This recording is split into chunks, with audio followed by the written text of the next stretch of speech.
As I said, my name's Nick. I'm looking after the project of looking after the Waverley Flood Study. I only recently this week hired a stormwater engineer, Sandeep Singh, who's also here with us in the meeting. So he's just watching in so that he can pick up and learn what's happening as part of this project. So just to give a bit of context, I'm sure some of you have already heard that Waverley has spent a few years running this project. And this was commissioned back in 2017, 2018, prior to my time at council, or prior to my time in this role. BMT has been assisting council with undertaking a very big piece of work around modelling flood impact around Waverley. And that's probably been a two to 3 year works in progress to get us to where we are now. We're at the point where we've got a draft study that we're out at consultation on and hoping to get feedback on before we get that endorsed by council. As a bit of extra context, the flood study is something that will inform future changes to DCPs and the LEP, and will provide guidance on what measures Waverley should be considering in relation to flood impact. And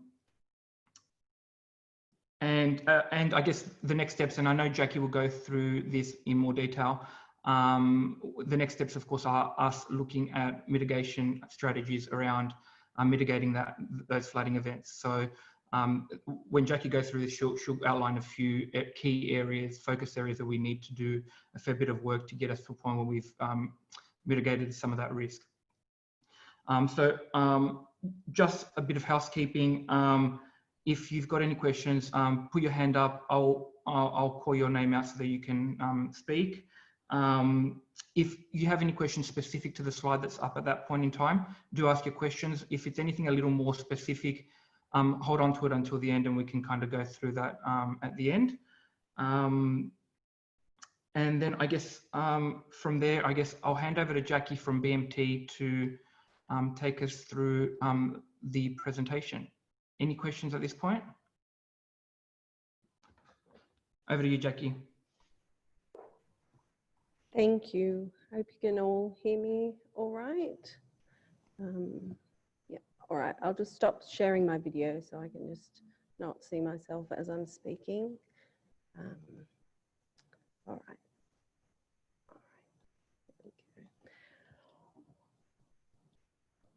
All right, so hopefully this will just be a briefish presentation on the work that we've done on the flood study. Hopefully I've tried to use some sort of more plain English terms or include some descriptors of some technical terms.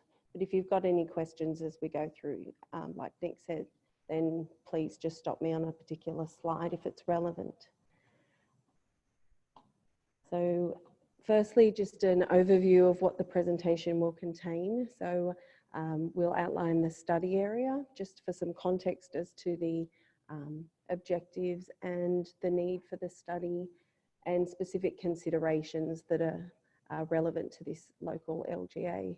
Then we'll give the drivers for the project, an outline of the work that's been done consulting with the community, an outline of the flood modelling, the history of flooding and the data that's been used for the model validation, an outline of the existing flood behaviour and flood risk within the LGA, and then how this relates to the flood planning considerations and hotspot identification and future work that will be conducted as part of this floodplain management program.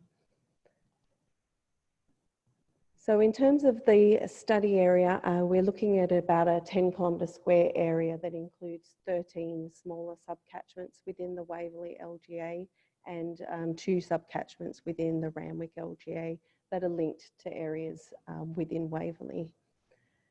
It's a highly urbanised areas with pockets of open spaces such as Queen's Park and the beach foreshore areas.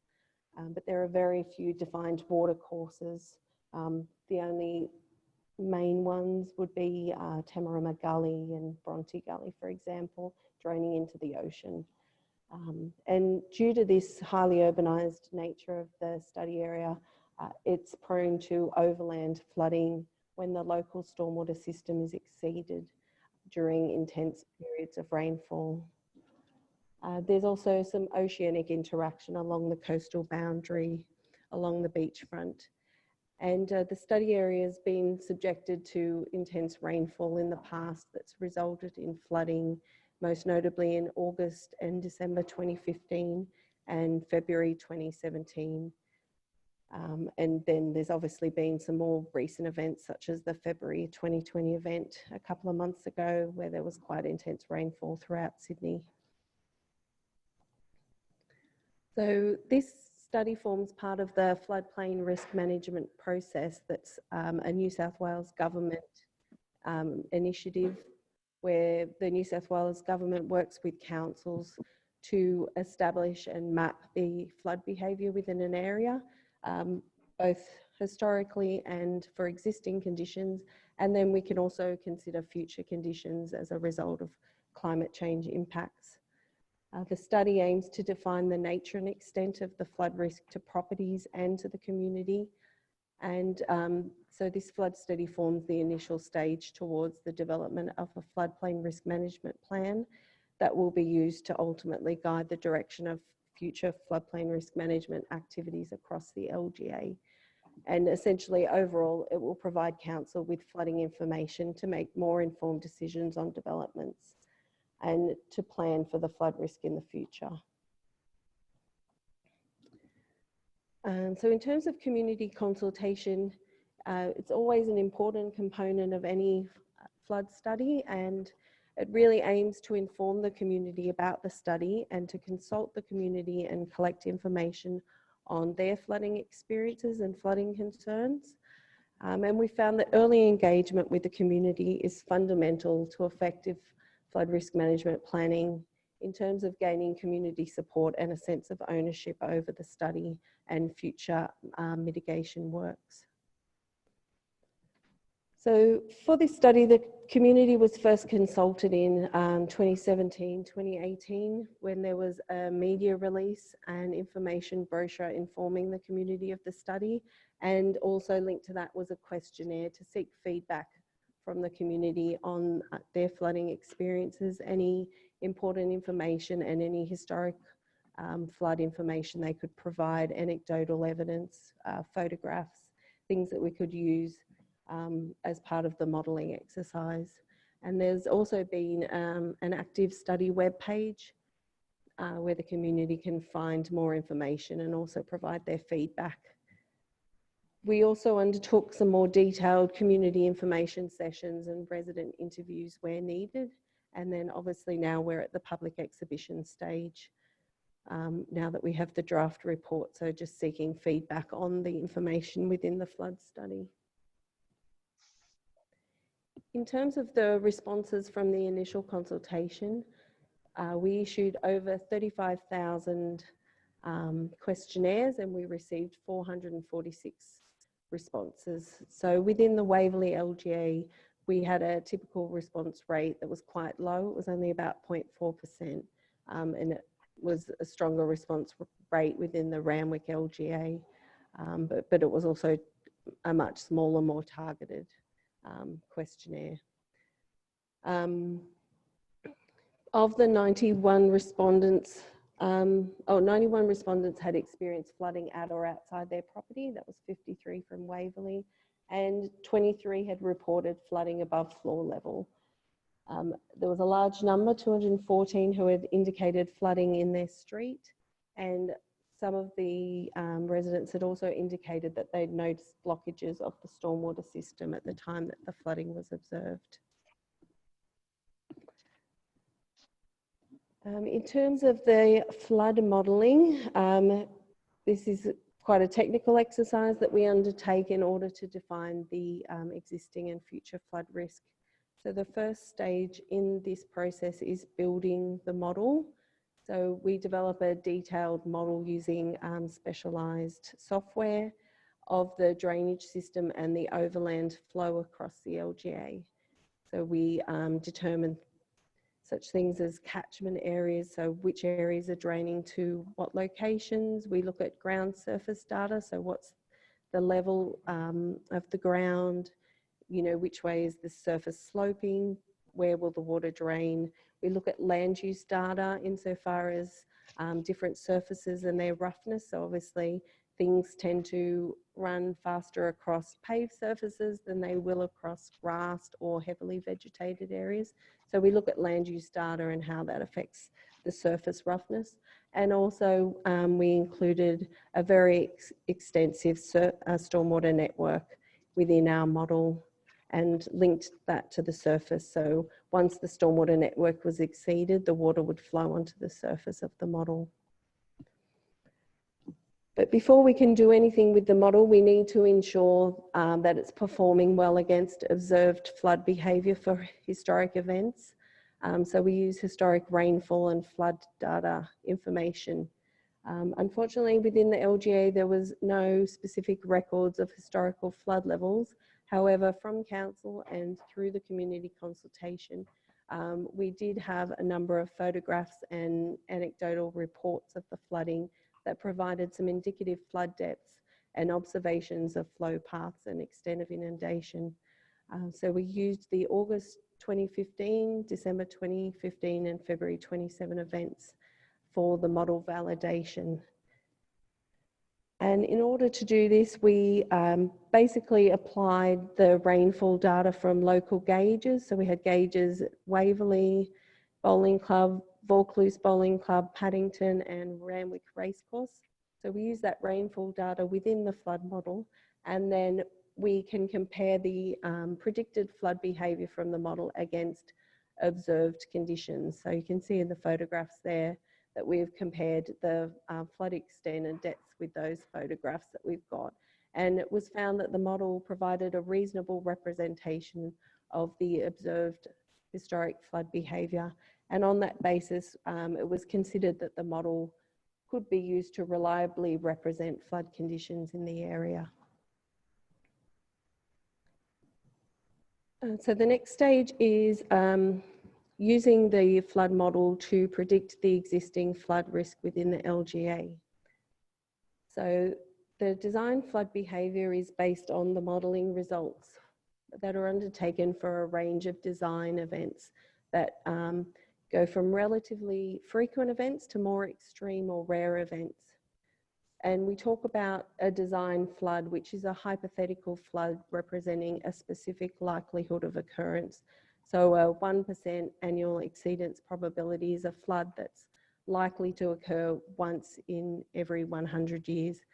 But that's not to say that it couldn't occur more frequently, but on average, that's the likelihood of that flood occurring within an area. And from the design flood modelling, we get outputs such as flood depth, flood hazard, flow velocity, and flood function, which I'll run through now for you. So in terms of the design flood depths, we can look at the flood depth information to really predict the overland flood behaviour within the LGA. So we found that the stormwater pipe system was typically at capacity in quite frequent events. So within a sort of typical event that would occur once every year or once every 2 years, the pipe system was exceeded. And once this happens, we can see that there was shallow overland flow within upper catchment areas. And then the overland flow would typically accumulate within roadways and possibly flow into neighbouring properties when the stormwater network capacity is exceeded. And then further down in lower catchment areas, the size of the contributing catchment draining to a point gets larger as you get further downstream, and there's more and more overland flow that's gathering, so there's more major overland flow paths formed in downstream areas. In terms of flood hazard, we look at flood hazard in relation to the flood depth velocity and the velocity depth product, and and look at these, how they pose a hazard for people, buildings and vehicles. So there's a category system with 6 categories that we use, ranging from H1, which is low hazard, to H6, the highest hazard. And you can see in the image on the screen that within the LGA, it's predominantly lower and medium hazard areas. The lower hazard areas, which are the blue coloured areas, typically coincide with the properties, whereas medium and higher hazard areas, so the greens and yellows in some case, and some small tiny pockets of pink, are typically along the waterways and within roadways. We also look at flood function, which are hydraulic categories that provide an indication of the potential for development across areas. So areas that should be retained for the conveyance and storage of floodwaters, and where that doesn't occur, there could be potential for impacts as a result of development. So we look at floodways, which convey significant portion of flows, and you can see from the pink areas in the image that these are typically contained within roadways, so where the overland flows exceeding the stormwater network capacity and draining along roadways. There's also flood storage areas, which is shown as yellow, which are important for the temporary flood storage of floodwaters. And these typically coincide with areas where the water is trapped upstream of drainage inlets or within topographic low points, such as sag points along roads or just lower lying areas within the LGA. And then there's the flood fringe, which is just the remainder of the flood prone areas and minor flow paths. We also investigated flood emergency response, which is, flood emergency response is really the domain of the State Emergency Service, the SES. So we just aim to provide them with information that can assist with evacuation planning and response. And as with most highly urbanised areas, there's quite a quick response rate from the catchment, and so the critical storm duration within the LGA is typically less than 2 hours. So from the onset of a rainfall event, we will see the more significant flooding within 2 hours of the start of the event. And so we aim to produce the SES with information on roadways where conditions could be unsafe for evacuation, or areas that are potentially unsafe for seeking refuge on site during a flood. And then I suppose it's, what does all of this mean for people who are looking to develop properties or for future planning of development? So from our work on defining the existing flood risk, we use the outputs to give recommendations to be adopted by council for development assessment and planning, so that the council can use these for future planning and floodplain management to reduce the flood risk to the community and to any properties, and ensure that any current and future development and planning policies, such as a DCP, Development Control Plan, or Local Environment Plan, are in line with New South Wales flood-prone land policy and the New South Wales government framework for supporting flooding. So we can take the design flood levels and produce flood planning areas, which are areas of land that will be subject to flood-related development controls. And we can also define a flood planning level, so the level below which council will place a restriction on development. Such a restriction might be a minimum floor level to ensure that the properties are safe and located above the flood level. So the flood planning level has been defined within overland flow areas as the statistical 1% design annual exceedance probability flood level plus a 0.3 metre freeboard on top of that, which accounts for things such as any modelling uncertainty, that's created through any assumptions made in the modelling, and also things like wave action from cars driving through floodwaters. And then along the oceanic boundary of the model, we apply a higher freeboard because there's obviously, we need to take into account uncertainties associated with tidal effects. So that's a 1/2 metre freeboard. And from the flood planning area and flood planning level, we can then define the flood control lots. So it's kind of relating this information more to a specific cadastral lot where flood-related development controls would apply. So within the LGA and in urban areas such as this, there's significant uncertainties regarding the flood modelling. The modelling is very complex, and there's quite a lot of fine resolution detail within the study area, such as fences, buildings, which can be more confined in an urban environment. So we undertook some ground truthing to look at the modelling results and ensure that they were interpreted and applied appropriately for flood planning. And from this, we developed 3 lot tagging classes. So these are type A, B, and C. So type A are lots for which standard flood-related development controls can be applied, areas that could be seen from the ground truthing as being subjected to flooding. Type B are lots through which overland flow paths are conveyed.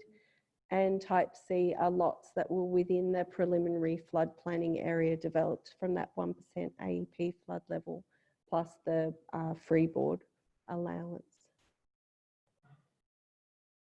Another outcome of the study was also identifying hotspots.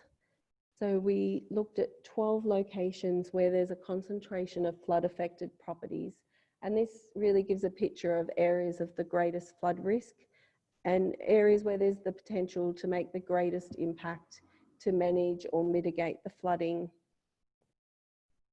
And this will allow the floodplain risk management activities in the future to be focused on these identified hotspots. And they might be activities such as drainage upgrades or flood planning controls. So we identified the 12 hotspots, 5 of which are shown on the screen. You can see that they're areas where there's more significant depths of flooding. And these are across the whole LGA. We've identified these, so ranging from Bondi Beach, Bronte, Tamarama. So yeah. And so what is next? So the next steps will be to finalise the flood study. So this will include responding to submissions from the public exhibition, updating and preparing the final flood study report. And once that's complete, the report will go to council for their adoption of the study. And then the flood study will be used to inform ongoing land use planning, development control, and flood emergency management activities. And then the next stage in the floodplain risk management process is floodplain risk management study and plan. So this will aim to build upon the information from the flood study to identify and assess structural planning and emergency response management options that can be used to mitigate existing and future flood risk. And I know from speaking to Nick that there's been an application for a funding contribution from the government submitted by council for this next stage. So thank you for your time. Hopefully I haven't overwhelmed you with a whole range of information, and I've just provided Nick's contact details for everyone if you've got any comments specifically relating to the flood study.